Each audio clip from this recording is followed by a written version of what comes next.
सामाजिक परिवर्तन एक सार्वभौमिक एवं निरंतर चलने वाली प्रक्रिया है। सार्वभौमिक का अर्थ है कि कोई भी समाज हो वहाँ पर हमें सामाजिक परिवर्तन की प्रक्रिया देखने को मिलेगी, भले ही वो भारतीय समाज हो या पाश्चात्य समाज हो या नगरीय समाज हो या ग्रामीण समाज हो, भले ही जनजातीय समाज हो, तो सभी जगह आपको सामाजिक परिवर्तन की प्रक्रिया देखने को मिलेगी। जो सामाजिक परिवर्तन है वह समाज के आंतरिक पक्ष में या आंतरिक संरचना में भी हो सकता है और बाहरी संरचना में भी। आंतरिक संरचना में कब कहेंगे हम, जब समाज में जो वैल्यूज़ हैं, नॉर्म्स हैं, आदर्श हैं, मूल्य है, प्रतिमान है, इनमें जब परिवर्तन होता है तो उसे हम कहते हैं कि यह उसके आंतरिक जो है संरचना है उसमें परिवर्तन हो रहा है। और यदि हम ये कहते हैं कि इसके संगठन में, सामाजिक संगठन है जैसे परिवार है, नातेदारी है, इसमें कोई चेंज आ रहा है, परिवर्तन आ रहा है, तो वह उसका बाह्य पक्ष हो जाता है, बाहरी संरचना हो जाती है। तो यह दोनों ही पक्षों में हो सकता है। अब हम ये देखें कि सामाजिक जो है परिवर्तन की कौन कौन सी परिभाषाएं दी है, कौन कौन से समाजशास्त्री हैं। तो सामाजिक परिवर्तन की अनेक समाजशास्त्रियों ने परिभाषाएं दी है। इसमें कई हैं, जैसे मकीवर और पेज है, जेटलिन है, किंग्सले डेविस, जॉनसन, इनकी हमने परिभाषाएं कुछ ली हैं। और इसमें एक बहुत इम्पॉर्टेंट जो है टिप मैं आपको देना चाहूँगी कि जब भी आप पढ़ाई करें तो जब भी पढ़ रहे हैं तो ऑथर और उसकी किताब का नाम हमेशा याद रखें, क्योंकि कई प्रतियोगी परीक्षाओं में ये प्रश्न आता है कि जैसे मैकाइवर और पेज है तो उनकी पुस्तक का नाम कौन सा है। तो इस पे कई सारे मल्टीपल चॉइस क्वेश्चंस आपको आते हैं। तो आप हमेशा कोशिश करें कि आप जो है वह लेखक जो कौन है, विचारक, और उन्होंने किस पुस्तक में कौन सी अवधारणा दी। तो इसमें जैसे सबसे पहली जो परिभाषा है वो है मैकाइवर तथा पेज की, और इनकी पुस्तक का नाम है सोसाइटी। तो उन्होंने इस पुस्तक में कहा कि समाजशास्त्री का संबंध जो होता है वह के रूप में जो हमारा प्रत्यक्ष संबंध है वह किससे, सामाजिक संबंधों से है, और सामाजिक संबंधों में यदि परिवर्तन होता है तो उसे हम सामाजिक परिवर्तन कहते हैं। दूसरी जो डेफिनेशन है, परिभाषा है, वो है जेटलिन की, और इनकी पुस्तक का नाम है सोशल कंडीशंस ऑफ ह्यूमैनिटी। इन्होंने कहा कि सामाजिक परिवर्तन के अध्ययन का संबंध उन प्रक्रियाओं से है जिसके द्वारा समाज और संस्कृति में बदलाव आता है। तीसरी जो है वो है किंग्सले डेविस। किंग्सले डेविस की पुस्तक का नाम है ह्यूमन सोसाइटी।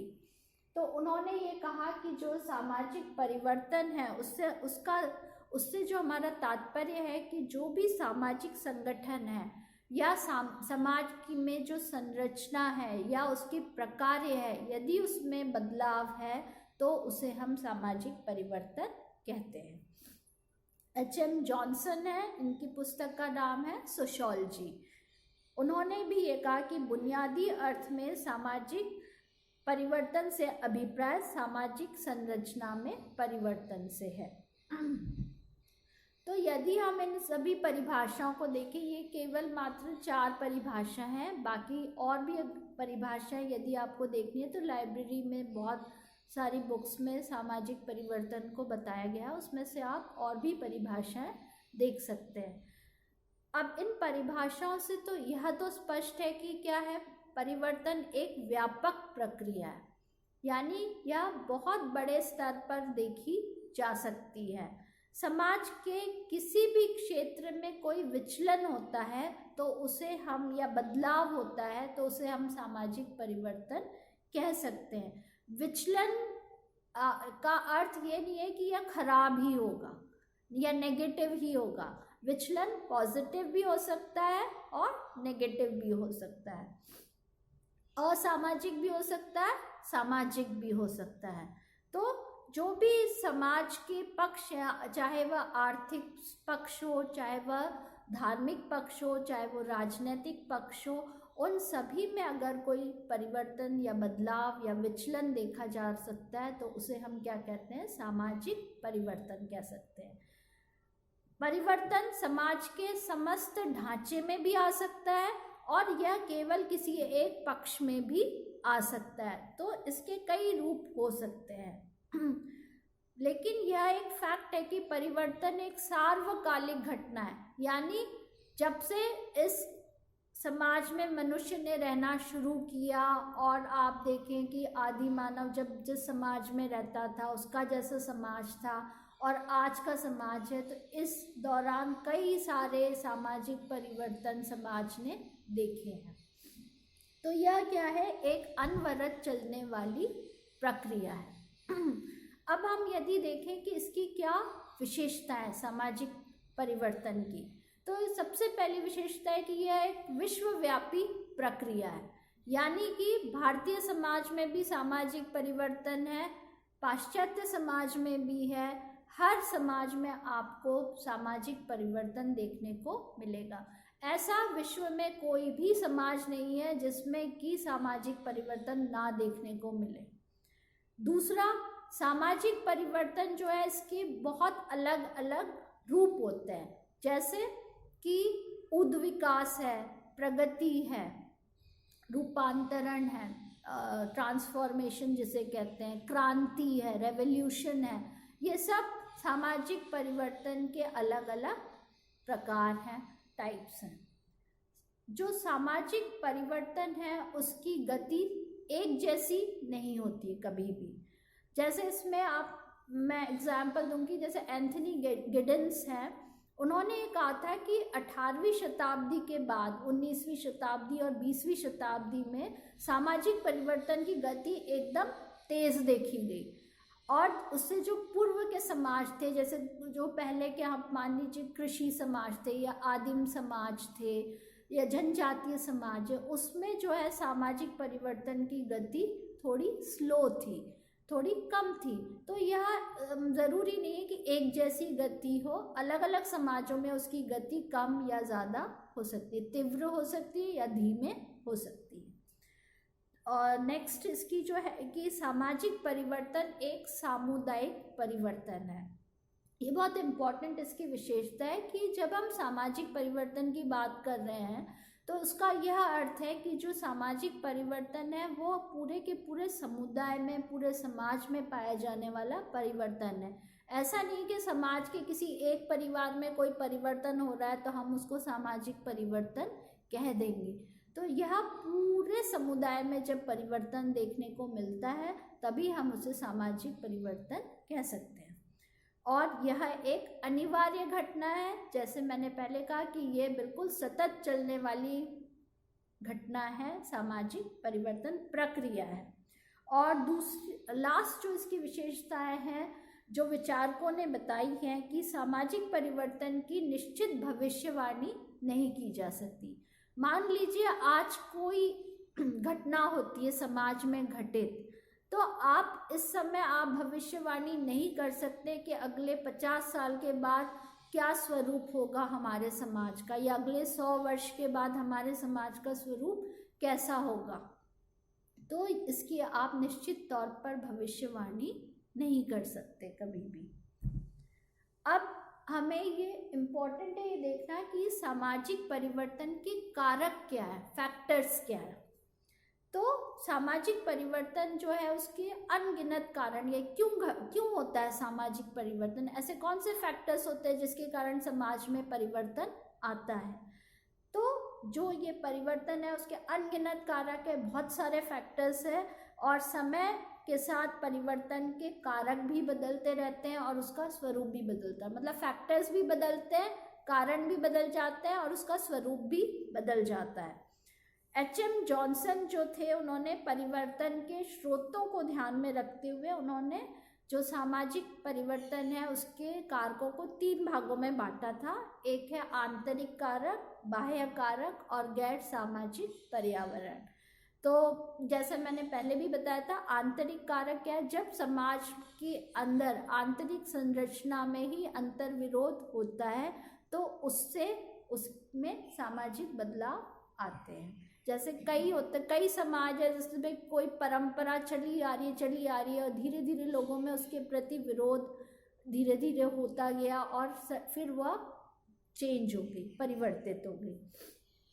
ऐसे ही कई बाह्य कारक है, जैसे कि परिवार है, नातेदारी है, इनमें जब परिवर्तन आ रहा है तो एच.एम. जॉनसन ने कहा कि ये उसका कारक है। और तीसरा उन्होंने बताया गैर सामाजिक पर्यावरण। गैर सामाजिक पर्यावरण में जैसे भौगोलिक और भौतिक स्थितियों में परिवर्तन है। जैसे कि आप जो भौगोलिक कारण होते हैं, जो प्रकृति होती है, उसका भी हमारे यहाँ समाज पर बहुत असर पड़ता है। छोटा सा एग्जाम्पल है, मान लीजिए कहीं बाढ़ आ गई या कहीं सूखा पड़ गया, तो बाढ़ आने से पूरे के पूरे घर तबाह हो जाते हैं। सामाजिक संबंध जो बने हुए हैं वो बिखर जाते हैं। कई जगह जो है, अगर मान लीजिए बाढ़ आ गई और जो समुदाय डिस्प्लेस हो गए, कहीं और चले गए रहने, तो जहाँ भी वो जाते हैं तो फिर वो अपना उनका अलग समुदाय बनता है, अलग तरह के उसमें बदलाव आ जाते हैं। तो भौगोलिक स्थिति जो है वो बहुत मैटर करती है, वो सामाजिक परिवर्तन में एक बहुत बड़ा कारक होती है। जैसे अगर कहीं आप देखें कि जैसे अंटार्कटिका है, वहाँ बहुत बर्फ पड़ती है तो वहाँ का जो समाज होगा वो अलग है, और हमारे यहाँ जहाँ कृषि ज़्यादा की जाती है वहाँ पे समाज की व्यवस्था अलग है।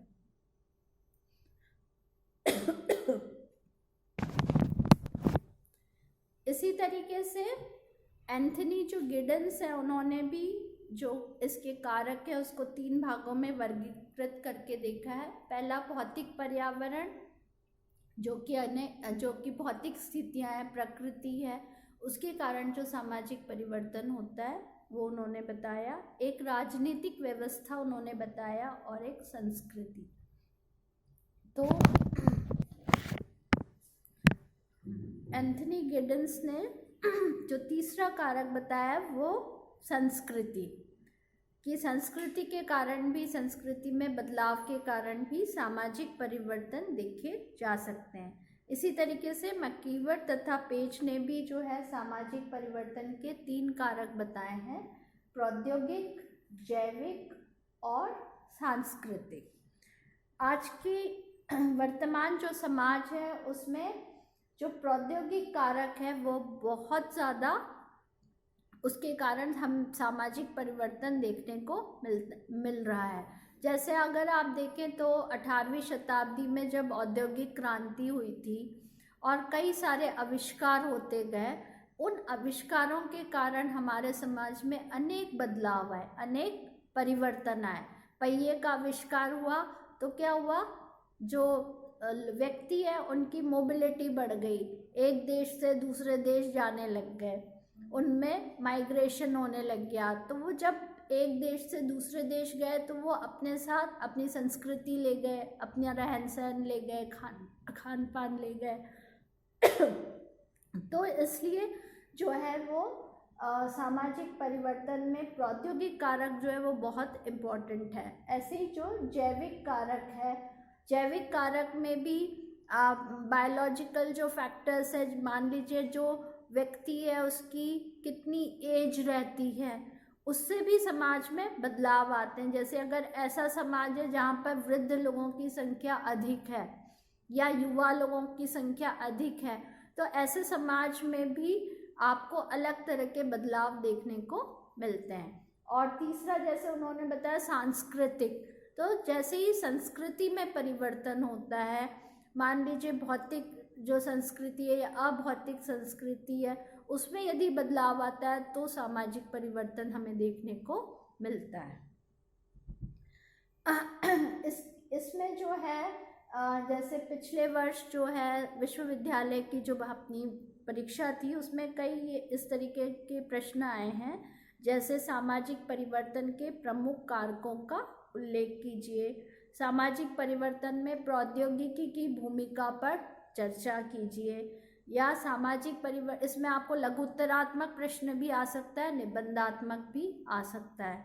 जैसे सामाजिक परिवर्तन की परिभाषा दीजिए तथा सामाजिक परिवर्तन के कारकों की विवेचना कीजिए। और जब आप जाएं पुस्तकालय तो ये कुछ आपके लिए सजेस्टेड रीडिंग्स है कि यदि आपको यह, क्योंकि यह पुस्तकें जो है हमारी लाइब्रेरी में है, तो आप इसको पढ़ें। एक जैसे आधुनिक भारत में सामाजिक परिवर्तन, ये प्रोफेसर M.N. श्रीनिवास उनकी किताब है। एक प्रोफेसर KL शर्मा जी की किताब है भारतीय सामाजिक संरचना एवं सामाजिक परिवर्तन। एक इंग्लिश की किताब है सोशल चेंज, ये W.E. मूर की किताब है। तो ये और भी कई किताबें हैं, तो जब आप पुस्तकालय जाएं तो अगर ये किताब मिलती है तो आप इसको अवश्य पढ़ें। Thank you.